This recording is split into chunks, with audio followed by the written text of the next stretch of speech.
Salut, c'est Mike. Aujourd'hui, on va parler des arrays en JavaScript, des tableaux. On va voir comment les initialiser, comment accéder aux valeurs, comment mettre à jour les valeurs. C'est parti. Look at my swag, look at that bag, ain't that jewelry? Look at my house, look at my spouse, ain't that jewelry? Look at my bitch. Alors, première chose de base, je voulais te montrer que tu vois, en JavaScript, on part d'une base, d'une page HTML de base. J'ai inclus mon script array.js ici. Et donc, je suis dans le fichier array.js. N'inquiète pas, si tu veux, les sources, elles sont en dessous. Tu peux les télécharger à tout moment pour t'amuser avec. Alors, première chose, comme je t'ai montré la dernière fois, je t'avais fait un tuto sur les objets. Tu peux aller le voir d'ailleurs si tu n'as pas vu ce que sont les objets en JavaScript. C'est une partie très importante. Du coup, je te fais un petit rappel sur les objets. Tu vois, un objet, ça se déclare comme ça. Tu vois, un objet, c'est composé de clés et de valeurs. Comme ça. Pourquoi je te fais ce petit rappel? Parce que parfois, je vois des débutants qui confondent objet, array, etc. Donc, voilà, je préfère clarifier les choses. Ça, c'est un objet. Dans cette vidéo, ce que je vais te montrer, c'est un array, donc un tableau, à ne pas confondre avec les tableaux HTML non plus, parce que parfois, ça a un lien avec les tableaux HTML. Non, ça n'a aucun lien avec les tableaux HTML. Un array, en fait, il faut imaginer ça comme une sorte de liste, une liste d'éléments. Donc dedans, tu pourrais y avoir plusieurs chaînes de caractères, d'autres variables, etc. Donc je vais te montrer ça tout de suite. Alors, comment on déclare un array? Moi, je vais l'appeler array par exemple, tout simple, égale. Alors, la syntaxe, c'est quoi? C'est crochet. Crochet, ça, tu déclares un array vide. Mais pour mettre des éléments dedans, tu mets, là on va mettre par exemple plusieurs chaînes de caractères. Disons, on va en mettre 3. Donc là, j'ai mis dans 4. Là, j'ai mis 4 chaînes de caractères qui sont vides. Ce que je vais faire, je vais les remplir par des valeurs. Je vais mettre par exemple React. Imaginons une liste React, Angular, Ember et Vue.js par exemple. Donc voilà, là on vient de déclarer un array. Qu'est-ce qu'on peut faire? On va le loguer pour que tu vois un peu la tête que ça a quand tu logues un array directement. Alors, petite subtilité, hein, je vois des débutants qui font ça souvent, qui font cette erreur. Si tu fais ça par exemple, si je mets array plus l'array que tu veux loguer, là tu vas pas voir le contenu de l'array, tu vas juste voir ça. Ah, quoique non, il me le log lui. Ah, c'est marrant. Donc, cette technique, donc ok, il me log les valeurs. Mais normalement, tu fais pas une concaténation. Tu fais une virgule pour qu'il t'affiche vraiment le contenu. Là, il te l'affiche parce que bon, c'est des chaînes de caractères. Mais si à l'intérieur, tu avais d'autres tableaux, d'autres valeurs, etc., il ne t'aurait pas affiché les valeurs comme ça. Là, donc, pour y accéder, tac. Donc, tu vois qu'il t'affiche pour loguer un array. Donc, tu mets ta chaîne de caractères pour le petit mot, pour le petit texte que tu veux afficher avant. Virgule, tu mets ton array. Et donc, du coup, tu peux voir ton array logué. Puis, tu peux voir que alors un array, ça commence toujours de l'index 0. Ça ne commence pas de l'index 1. C'est aussi une erreur de débutant. Souvent, on dit je veux récupérer le premier. Donc, je prends le 1. Non, alors ça commence de 0. Et ça termine à n-1. Et là, tu vois que tu as la longueur len 4. Donc, ça, c'est un array de base. Alors, un array, qu'est-ce que ça peut contenir? Donc là, on a vu que ça contient des chaînes de caractères. Mais ça pourrait contenir une chaîne des strings. Là, ça pourrait contenir, je sais pas, un nombre. Ça pourrait contenir, tiens, mon objet que j'ai défini ici, une variable vers mon objet, par exemple. Et on pourrait redéfinir, n'importe quoi, un deuxième tableau vide que j'ai mis ici, ou une variable que j'aurais pu déclarer en haut, etc. Donc, il faut bien noter qu'un array, donc un tableau, c'est une liste d'éléments. Et ces éléments, ils peuvent avoir des types différents. Donc ça c'était pour la déclaration d'un array. Donc comment maintenant tu dis je veux accéder, je veux lire le premier, le deuxième, le troisième, le quatrième élément? Pour faire ça, tu utilises un crochet et l'index, ce qu'on appelle un index. En array, si tu mets array crochet 0, ça va te donner le premier élément, donc lui, ce que tu vois ici dans les logs React. On va faire un test, on va faire un console log. Attends, on va faire ça directement. Hop, console log de array 0 là, tu vois, le premier élément. Je vais mettre array 0 là pour qu'on distingue. Comme tu peux voir, quand tu log array, ça te met tout. Tu as tout, array c'est tout, et array de 0, ça te donne quoi? Ça te donne react. Il accède uniquement au premier élément. Donc ça c'est la base de tout dans les arrays. Après tu peux accéder au premier, tu peux accéder au deuxième, troisième, et attention si tu accèdes, donc là on a le troisième, c'est le dernier, donc là tu vois que ça fonctionne très bien. Si tu accèdes au quatrième, donc au cinquième plutôt, l'élément, l'index numéro 4, là il va te péter une erreur. Ah non, il ne te pète pas une erreur, mais il te dit undefined parce que ce n'est pas défini, il n'y a rien à l'emplacement numéro 5, index numéro 4. Donc ça c'est pour l'accès à un élément, à un index bien précis. Maintenant, admettons tu veux changer, tu as défini ta variable array, là tu as une liste, et tu dis tiens je veux changer le premier élément à l'index 0 et je ne veux pas mettre React, je vais mettre Java par exemple. Alors pour faire ça, la syntaxe est la suivante, tu mets array crochet l'index et tu fais égal pour dire j'affecte une nouvelle valeur et je vais mettre par exemple Java. Là, on va loguer ensuite notre array juste après. Tu vas voir que tu vois qu'il a Java. D'ailleurs, j'aurais dû le renommer, mais enfin bref, ça écrase l'ancien. Donc tu vois que j'ai Java, 20, valeur, tu vois un objet et tout, etc. Donc là, tu vois que j'ai redéfini le premier élément. Donc c'est une manière de faire. Donc là, on a vu une première manière littérale de déclarer des arrays, mais tu as une autre manière possible, c'est que tu peux faire comme on a vu là, array de 0, c'est-à-dire, je te remontre, je vais recréer un array. Par exemple, tu définis vide, au lieu de mettre la liste d'un coup, tu la définis vide, et ensuite, tu affectes toutes les valeurs une par une, array de 0 égale react. Là, on va mettre les 4 par exemple. Voilà. C'est une autre manière de faire. Tu peux soit tout déclarer d'un coup en littéral, soit tu déclares ton tableau vide et ensuite tu dis le premier il est là. 1, 2, 3. Donc là, qu'est-ce que ça nous donne?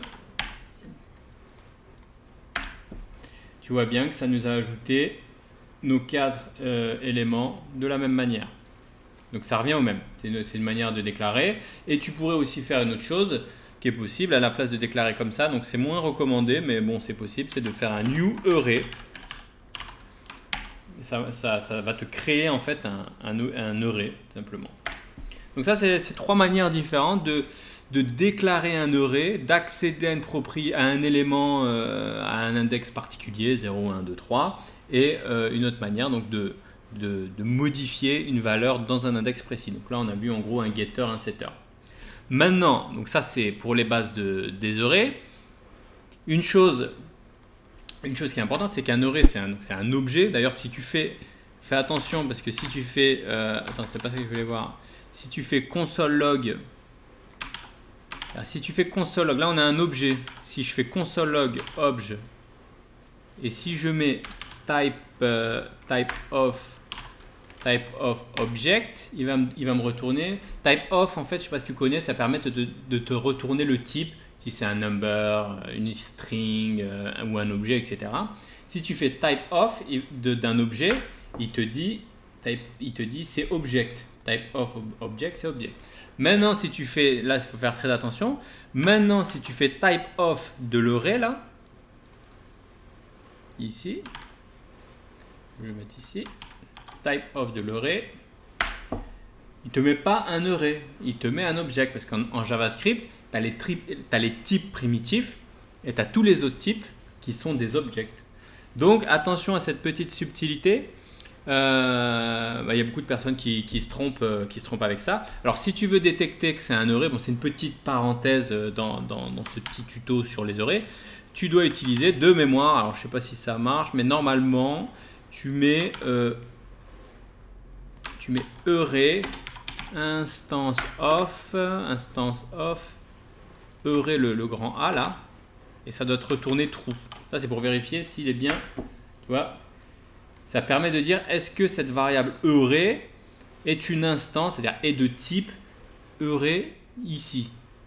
ça te retourne true ou false. Par exemple, si tu demandes si c'est de type number, par exemple, il va te dire c'est false.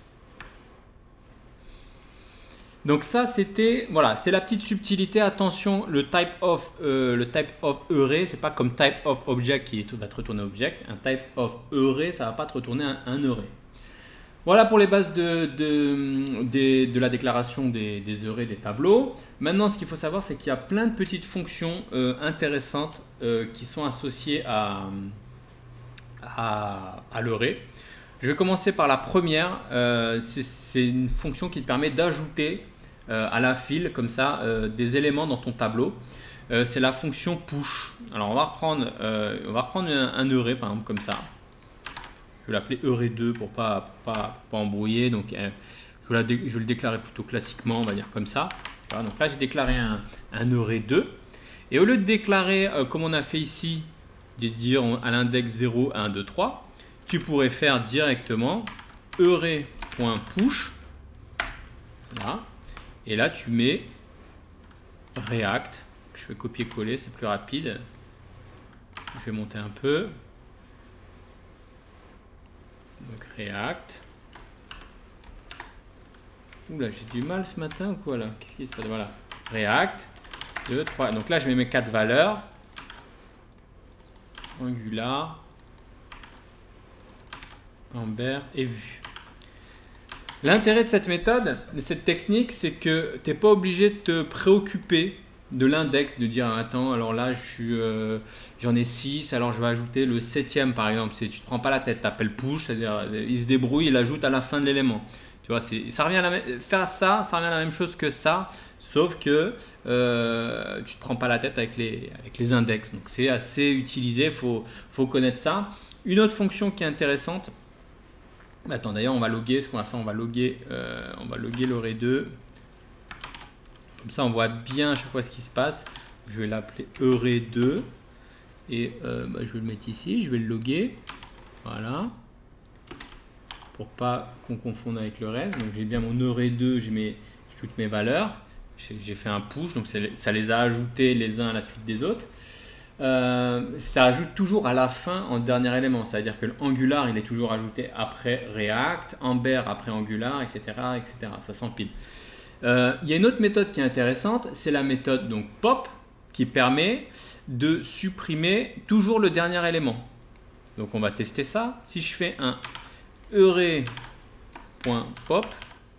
là tu dis ok, supprime-moi le dernier. Donc si on regarde dans les logs, c'est vue.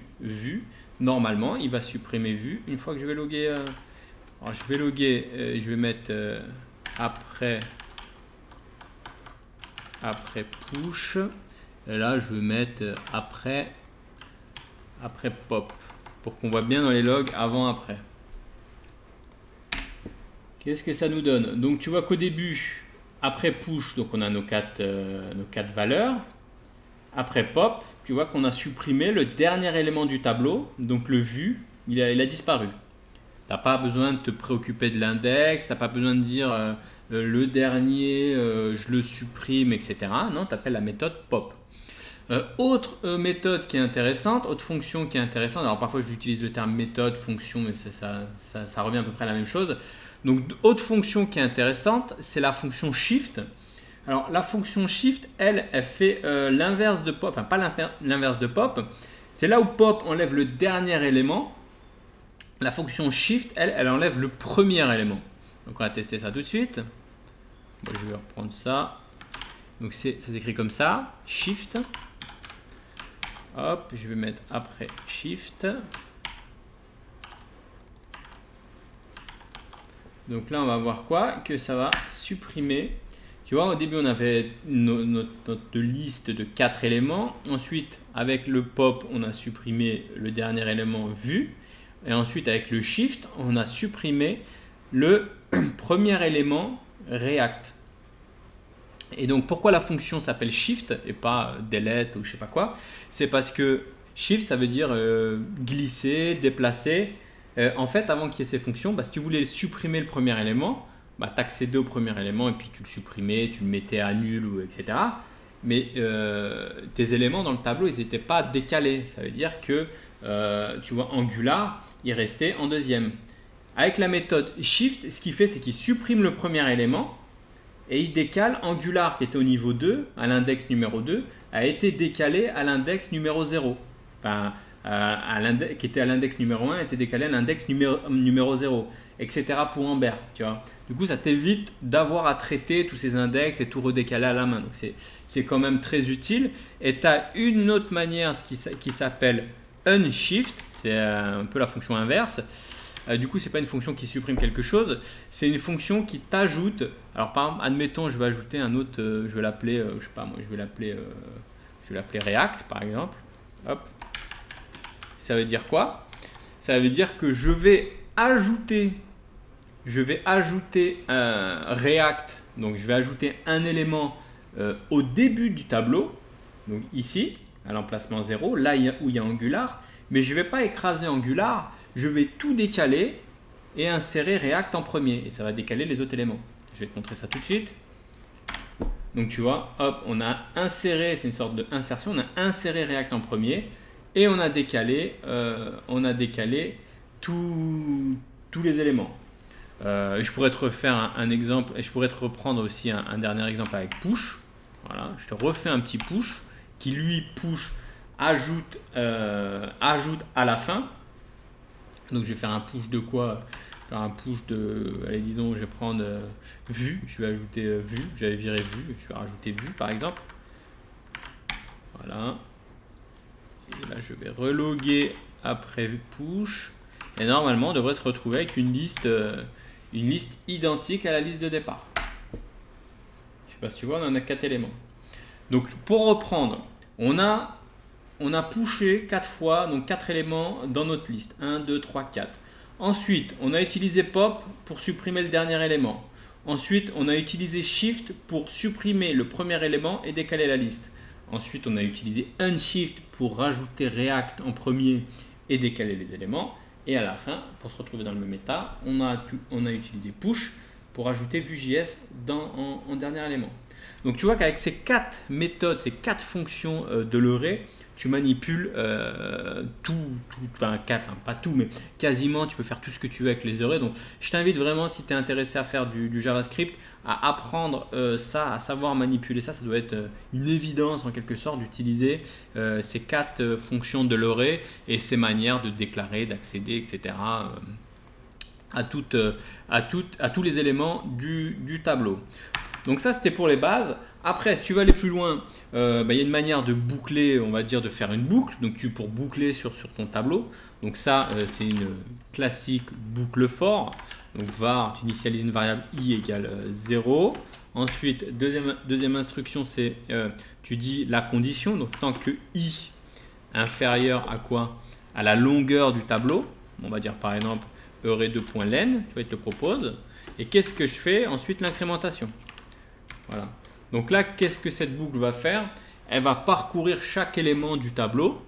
Elle va parcourir chaque élément de l'array. Qu'est-ce qu'on peut faire par exemple? Dedans, on peut faire un simple console log, par exemple, console.log log de quoi?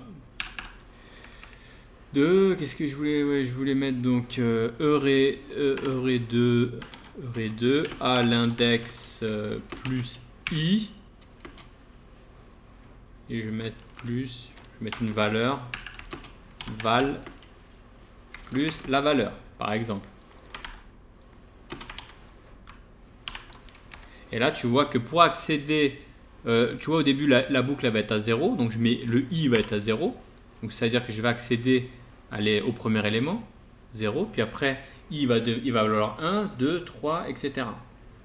D'ailleurs, ici, je me suis trompé, c'est i qu'il faut mettre. Je ne sais pas si tu vois le truc. D'ailleurs, je devrais décaler un peu pour que tu vois la fin du code. On va mettre comme ça. On ne voit même pas. Attends, décaler un peu. Ouais, de i. Donc voilà. Très important cette structure là, puisque c'est vraiment parcourir un tableau, c'est la base quoi. Si tu as un tableau, à un moment il va falloir le parcourir. Donc je te remonte la structure. Tu initialises une variable i au début qui égale 0. Tu dis boucle tant que i il est inférieur à la taille max du tableau et l'incrémentation, donc I++. Après, tu pourrais faire I-, changer les conditions, etc. Donc, on va faire simple. Et du coup, je fais quoi? Je log, je dis à l'index, à tel index, la valeur vaut tant. Qu'est-ce que ça donne dans les logs? Tu vois bien que à l'index 0, ça vaut React, à l'index 1, ça vaut Angular, à l'index 2, ça vaut Ember, à l'index 3, ça vaut Vue. Donc ça, c'est une manière, et je vais l'appeler un peu une manière, entre guillemets, à l'ancienne, parce qu'il y a d'autres manières de parcourir un tableau, mais ça, c'est une des premières manières de base que tu dois connaître, puisque c'est la même syntaxe dans quasiment tous les langages, enfin dans beaucoup de langages, donc il faut connaître cette syntaxe. Et ensuite, ce que tu peux faire, c'est d'utiliser des fonctions un peu plus avancées que propose JS. Donc, il y a notamment une fonction qui est très utile, qui s'appelle forEach. Et la fonction forEach, qu'est-ce qu'elle fait? C'est une fonction en fait qui prend un paramètre. Et ce paramètre, c'est quoi? C'est une autre fonction qui sera exécutée sur chaque élément. Donc, je vais te prendre un exemple tout bête. Par exemple, je vais faire une fonction, je vais déclarer une fonction qui s'appelle loguer, admettons, je sais pas si c'est comme ça, égale function. Hop, loguer. Tac, tac, je mets pas d'argument pour son. Et là, je dis console.log. Donc, ça sera exécuté à chaque fois. Et ce qu'il faut savoir, c'est que c'est une fonction qui a toujours trois paramètres. La valeur du tableau, l'index et l'array. Voilà. Et là, tu peux mettre, je vais mettre juste i et valeur. Comme ça, on va voir i plus value. Voilà. Donc là, du coup, cette fonction qu'on a définie, il faut la passer en paramètre du forEach. Et ce que va faire le forEach, il va exécuter pour chaque élément, ça veut dire pour le premier React, Angular, Ember, Vue, il va exécuter une fonction particulière qui sera, bon là dans notre cas c'est un simple log, mais ça pourrait être autre chose. Tu vois, pour chaque élément, il a fait quoi? Il a écrit index, donc 0, espace, la valeur. React 1, 2, 3. Donc tu vois que c'est une manière un peu plus évoluée de faire des boucles, de boucler d'itérer, ce qu'on appelle ça, itérer sur des tableaux un peu plus avancés. Il y a autre chose aussi, c'est que tu peux utiliser, c'est ce qu'on appelle, c'est très utilisé, c'est .map. .map, en fait, ce que ça fait, c'est que un peu de la même manière que le forEach, ça va parcourir chaque élément. Ça va exécuter une fonction que tu vas lui donner un paramètre, mais surtout ce qui est intéressant, c'est que ça va te retourner un deuxième tableau qui pourrait faire d'autres choses. Je te montre comment ça marche. Donc là, je vais faire un copier-coller. Je vais mettre donc à la place de forEach, donc tu mettrais .map et à la place de la fonction loguer, qu'est-ce qu'on pourrait créer une autre fonction qui fait quoi? On va l'appeler modifier par exemple, une fonction qui modifie, parce que l'idée c'est de parcourir ton tableau par exemple et de le modifier, disons. Donc on va l'appeler modifier, et donc pour chaque élément, qu'est-ce qu'on va faire? On va dire je retourne, parce qu'il faut retourner une valeur quand même, je retourne quoi? Je retourne la valeur et je fais quelque chose de particulier. Par exemple, on va dire je vais la modifier, par exemple la valeur React. Ça va être, je vais faire quoi? Je vais faire la valeur plus, je vais mettre par exemple, c'est génial, c'est bien. L'idée, c'est de parcourir chaque élément du tableau, React, Angular, Ember, Vue, et de rajouter React, c'est bien, Angular, c'est bien, etc. Ça permet de faire des traitements sur beaucoup de données d'un coup. Voilà. Donc, ce qu'il faut savoir, c'est que la fonction .map, elle retourne, elle, un nouveau tableau. Elle ne modifie pas le premier tableau, là, le array, là, nos 5 valeurs, elles ne vont pas être modifiées. Par contre, elle va te retourner un deuxième tableau, lui qui sera modifié. Donc, il faut créer, je vais l'appeler array 3, égale donc ça. Et du coup, je vais loguer, ce que je vais faire, je vais loguer console.log log de array 3. L'idée étant de loguer notre nouveau tableau qui a été modifié. Consul, et oui, consul, ça n'existe pas. Donc, voilà, tu vois que Array3, c'est un nouveau tableau, mais au lieu qu'il y ait marqué React, Angular, machin, il y a marqué React, c'est bien, Angular, c'est bien, Ember, c'est bien, Vue, c'est bien. Donc, tu vois, ça permet de, en passant une fonction en paramètre, tu passes une fonction en paramètre de l'array, il exécute cette fonction sur chaque élément et il te retourne une valeur qui est insérée dans un nouveau tableau. Donc, c'est quand même pas mal. Et si tu as un élément qui est nul ou undefined, il n'exécutera rien. Ça t'évite ça te fait du code nul safe, entre guillemets. Donc ça, c'est les points map, les for each, c'est très utile. Et il y a aussi une autre fonction qui est utile. Allez, je vais m'arrêter là-dessus. C'est la fonction filter, qui permet justement de filtrer un tableau. Donc là, peut-être pas intéressant notre exemple avec React Angular, mais admettons, tu as un array, disons, je vais l'appeler number, par exemple. Number, et dans ces nombres, je sais pas, tu as plusieurs nombres, je sais pas, 5, 18, 20, 100, par exemple. Tu as plusieurs nombres, disons, admettons, c'est des âges. Tu vois, 18, 19, 20, 30, peu importe, tu vois. Donc, tu as des âges là.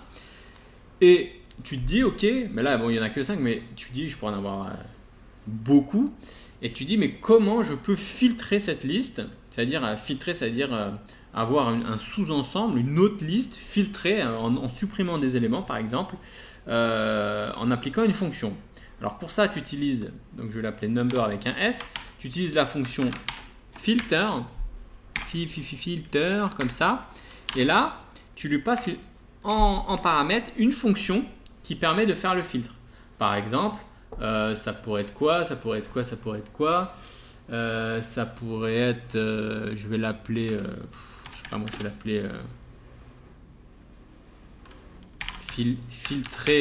filtrer majeur, par exemple. Admettons, on veut filtrer mineur, plutôt, on va dire, on va filtrer les mineurs pour regarder que les majeurs, par exemple, dans cette liste, donc les personnes qui ont plus de 18 ans. Je ferai quoi? Je ferai donc une fonction filtrée mineur égale function. Donc là, toujours pareil, comment on appelle ça? La valeur, ici. Donc là, tu peux passer qu'un argument. Et donc, du coup, qu'est-ce que je ferai? Je retournerai, je dirais return, disons, true. Alors, tu retournes true ou false. L'idée, c'est de retourner true ou false pour dire je filtre, je garde ou je garde pas. Et donc, une fonction qui retourne true ou false, c'est par exemple si tu dis value supérieure à, disons, 18. Cette expression-là, je la mets entre parenthèses pour que tu t'imagines bien un peu mieux le truc. C'est que ça te retourne true ou false en fonction de la valeur. Et comme cette fonction elle va retourner true ou false, chaque fois que ça sera true, on gardera la valeur. À chaque fois que ce sera false, on supprimera. Donc pareil, filter, ça te retourne un autre tableau, donc il faut créer un autre tableau. Je vais l'appeler var majeur par exemple. Voilà. Var majeur, tu vois. Et ben je vais loguer majeur, disons ici, majeur et majeur. C'est parti. Tu vois bien qu'il a gardé dans cette liste uniquement, tu vois, on avait, d'ailleurs je devrais afficher plutôt les deux listes pour bien pouvoir comparer les deux. Donc number et majeur. Donc tu vois bien que le 45 il l'a gardé, le 5 il a été filtré comme son nom l'indique, filter, donc on l'a supprimé de la liste, le 19 il est majeur, on l'a gardé, le 20, le 21. Et là, de toute façon tu peux rajouter 5, 4, 3, 10, 19, 5. Enfin, tu vois le principe, je ne vais pas tout refaire, mais du coup, tu vois que, bim, il te filtre tous les mineurs et il te garde tous les majeurs. Donc ça, la fonction filter, c'est une fonction super utile, enfin très utile. Je t'invite à l'utiliser quand on a besoin. Donc je te fais un petit récap. Les arrays, c'est une variable qui peut contenir des éléments. Tu peux accéder à ces éléments en utilisant cette syntaxe comme ça avec crochet l'index. Tu peux utiliser, tu as plusieurs méthodes intéressantes. Tu as push, pop, shift, unshift qui permettent de manipuler, ajouter des éléments, supprimer, les décaler, etc. Donc ça c'est très utile. Et enfin, Tu as tout ce qui tourne autour de l'itération, ça veut dire le fait de parcourir ton array. Donc tu as les boucles for classiques. Tu as le for each qui prend en paramètre une fonction qui sera exécutée sur chaque élément. Tu as le point map qui permet de retourner à un autre tableau qui a été modifié. Et enfin le filter qui permet de te filtrer une map avec une fonction, en fonction d'une fonction justement qui elle te retournera true ou false en fonction de ce que tu auras défini comme expression à filtrer. Voilà pour les arrays, c'était un peu long, mais ce qu'il faut savoir c'est que les arrays et les objets c'est quelque chose de très répandu, de très utilisé. Il faut absolument être à l'aise avec les arrays, les objets en JavaScript. Si tu veux faire du JavaScript, c'est quasiment les deux variables, enfin les deux types de variables qu'on utilise le plus. Donc je t'invite à être à l'aise avec ça. Je te remercie d'avoir regardé cette vidéo. N'hésite pas à mettre un petit pouce bleu, mets les commentaires si tu as des questions. Je te dis à la prochaine pour une prochaine vidéo. Salut! Look at my swag, look at that bag, ain't that jewelry? Yeah. Look at my house, look at my spouse, ain't that jewelry? Yeah. Look at my bitch, look at my whip, ain't that jewelry? Yeah. Look at my swag, look at that bag, ain't that jewelry? Yeah.